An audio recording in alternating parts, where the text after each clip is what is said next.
చందమామ కథ. గొప్పవాడు. ధవలవరం గ్రామంలో ఆస్తిపరుడైన రైతుల్లో నరసయ్య ఒకడు. ఆయనకు పరమేశం ఒక్కగానొక్క కొడుకు. వాడు పొరుగు గ్రామంలో ఉన్న గురుకులంలో 5-6 ఏళ్ల పాటు విద్యాభ్యాసం చేసి ఇంటికి తిరిగి వచ్చి వ్యవసాయ పనుల్లో తండ్రికి సహాయపడుతుండేవాడు. పరమేశం స్వభావతః మంచివాడే, కానీ నలుగురితో మాట్లాడేటప్పుడు తన గురించి తానే గొప్పగా చెప్పుకునేవాడు. అలా చెప్పుకోవటం మంచి పద్ధతి కాదని తండ్రి పరమేశానికి చాలాసార్లు నచ్చజెప్ప చూశాడు.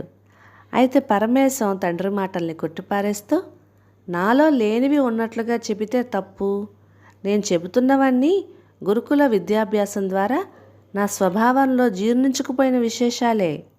అందువల్ల నేను చెబుతున్నవి ఉన్న మాటలే కానీ లేనిపోని గొప్పలు కావు నాన్న అంటూ వాదించేవాడు.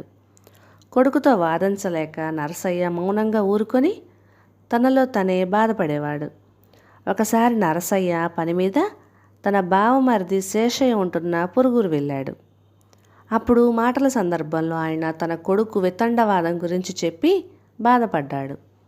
అంతా విన్న శేషయ్య, వాడి గురించి నువ్వేం బాధపడకు బావా, వాడిని ఒక్కసారి నా దగ్గరికి పంపించు, వాడి బుద్ధికున్న ఆ కాస్త మచ్చ చెరిపేసి అసలు గొప్పతనం ఏమిటో తెలిసేలా చేస్తాను, ఎంతైనా వాడికి కాబోయే మామగారిని కదా అన్నాడు. నరసయ్య ఇంటికి తిరిగి వెళ్ళాక పరమేశంతో, శేషయ్య మామ నిన్నొకసారి పంపించమన్నాడు, ఆయనకు నీతో ఏదో ముఖ్యమైన పని ఉన్నదట అంటూ కొడుకు చేత ప్రయాణం కట్టించాడు. శేషయ్య అంటే గౌరవము, భయభక్తులు గల పరమేశం వెంటనే బయలుదేరి మామ దగ్గరికి వెళ్ళాడు.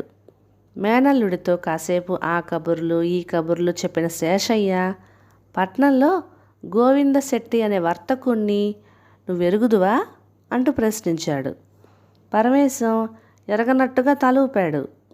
శేషయ్య కొంచెంసేపు మౌనంగా ఊరుకొని, నాకు ఆయనతో పరిచయం లేదు, కానీ ఇప్పుడు ఆయనతో చిన్న పని పడింది, నిన్ను నాతో పాటు తీసుకువెళ్తే ఆయన పరిచయం ముందు ముందు నీకేమైనా లాభించవచ్చునని రమ్మన్నాను, రేపే మనిద్దరం పట్నం వెళ్దాం అన్నాడు.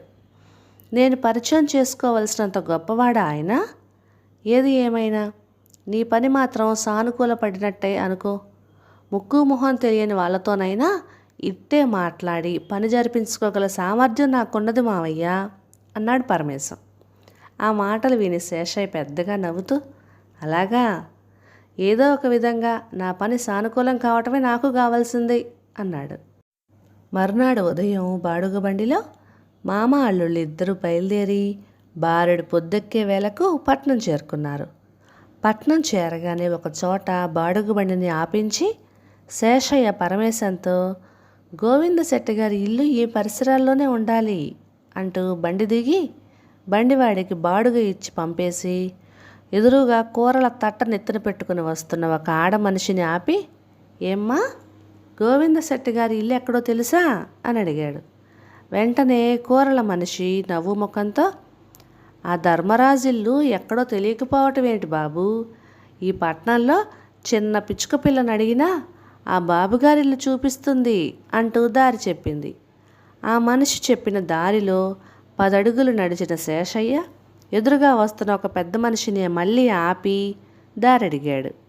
ఆ పెద్ద మనిషి కూడా ఎంతో ఆప్యాయంగా దారి చెప్పి, ఇంతకు తమరెవరో తెలుసుకోవచ్చునా అంటూ మర్యాదగా ప్రశ్నించాడు. ఆ ప్రశ్నకు శేషయ్య కాస్త దీనంగా, మేము పొరుగురు వాళ్ళం, కాస్త ఇబ్బందుల్లో ఉండి శెట్టిగారి దర్శనం కోసం వచ్చాము అన్నాడు. అది విని ఆ పెద్ద మనిషి మరింత ఆదరంగా, అలాగా, గోవింద శెట్టి గారిని కలుసుకోవటం అంటే మీ ఇబ్బందులు తీరినట్టే అనుకోండి, ఆయన లాంటి దయామయుడు ఇంకెక్కడా ఉండడు, పడిపోబోతున్న వ్యాపారం తిరిగి నిలబడిందంటే దానికి ఆయన మాట సహాయము, ఆర్థిక సహాయమే కారణం అన్నాడు. శేషయ్య ఆయనకు నమస్కారం చేసి మళ్ళీ నడక సాగించి మరొక 5 నిమిషాల్లో గోవింద శెట్టి గారి ఇల్లు చేరారు. మామ అల్లుళ్ళు వెళ్ళేసరికి ఎవరో 3 పెద్ద మనుషులతో మాట్లాడుతున్న గోవింద శెట్టి శేషయ్యను చూస్తూనే లేచి ఎదురు వచ్చి సాదరంగా ఆహ్వానిస్తూ, రండి రండి, ఈ మధ్య చాలా రోజులుగా రావటం మానేశారే, అంటూ ఆప్యాయంగా ప్రశ్నించాడు. ఆ ప్రశ్న వింటూనే పరమేశం తెల్లబోగా శేషయ్య మాత్రం చిరునవ్వుతో, ఏదో కొంత అనారోగ్యంగా ఉండి రాలేకపోయాను, మీరు కుశలమే కదా అన్నాడు. గోవింద శెట్టి చిరునవ్వుతో తల ఊపి ముందుకు నడిచాడు. అంతలో అక్కడున్న వాళ్ళల్లో ఒకడు శేషయ్యను పలకరించి పరమేశం కేసి చూస్తూ ఎవరన్నట్టుగా తల పంకించాడు. వీడా మా నరసయ్య బావ కొడుకు, నాకు కాబోయే అల్లుడు పరమేశం అన్నాడు శేషయ్య. ఓహో పరమేశమా, మా అబ్బాయి గురుకులంలో చదివే రోజుల్లో మీ వాణ్ణి బాగా ఎరుగునులేండి. చుట్టుపక్కల 10 ఆమడల దూరంలో ఉన్న గొప్ప వాళ్ళందరికంటే గొప్పవాణ్ణి అని మాట్లాడేస్తుంటాడట. ఆ లెక్కన మన శెట్టిగారి కంటే గొప్పవాడట కదా మీ అల్లుడు అంటూ ఆయన వెటకారంగా నవ్వాడు. ఎక్కడా దాపరికం లేని ఆ వెటకారం పరమేశం మనస్సుకు చుర్రున వాత పెట్టినట్టే అనిపించింది. భోజనాల వేళ కాగానే మామ అల్లుళ్ళిద్దరూ శెట్టి సహపంక్తున విందు భోజనం చేశారు. కొంతసేపు విశ్రాంతి తీసుకున్న తర్వాత శెట్టి దగ్గర సెలవు తీసుకొని తిరుగు ప్రయాణం అయ్యారు. తిరుగు ప్రయాణంలో పరమేశం గంభీరంగా ఉండటం గమనించిన శేషయ్య మృదువుగా నవ్వుతూ, ఏరా మనం వెళ్ళిన పని సానుకూలపడినట్టేనా అని ప్రశ్నించాడు.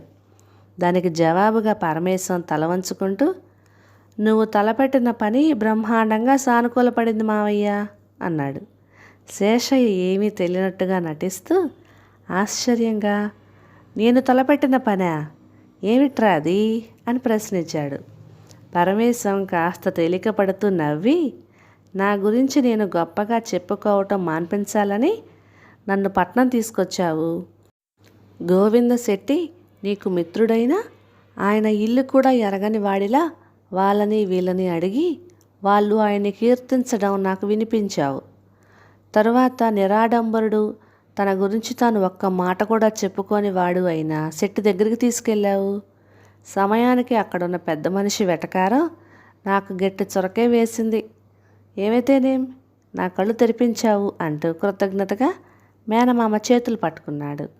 శేషయ్య మేనల్లుడి భుజాన్ని ఆదరంగా తడుతూ, మనిషి విలువ గొప్పతనం పెరిగేది ఆ మనిషి చేతల వల్లే కానీ మాటల వల్ల కాదు. నువ్వు చేసేవి మంచి పనులైతే నలుగురు నీ మంచితనాన్ని గుర్తించి మెచ్చుకుంటారు. గొప్పవాడు అనిపించుకోవటం అందరికీ సాధ్యపడదు. అలాంటి వాళ్ళు 100కి 1,00,000కి ఒక్కరే ఉంటారు. కానీ మన ప్రవర్తన ద్వారా మంచివాడు వివేకి అనిపించుకోవటం సులభ సాధ్యం అన్నాడు. మేనమామ మాటలు శ్రద్ధగా విన్న పరమేశం తన ప్రవర్తనలోని అవివేకాన్ని గుర్తించాడు. ఆ తర్వాత వాడు తనను గురించి గొప్పలు చెప్పుకోవటం మాని వినయ గుణాన్ని అలవర్చుకొని 10 మంది చేత మంచివాడు అనిపించుకున్నాడు. కథ సమాప్తం. ఇక ఈ కథ మీకు నచ్చినట్లయితే ఇలాంటి మరెన్నో తెలుగు చిట్టి పొట్టి కథల కోసం please like, share and subscribe to my channel. Thank you.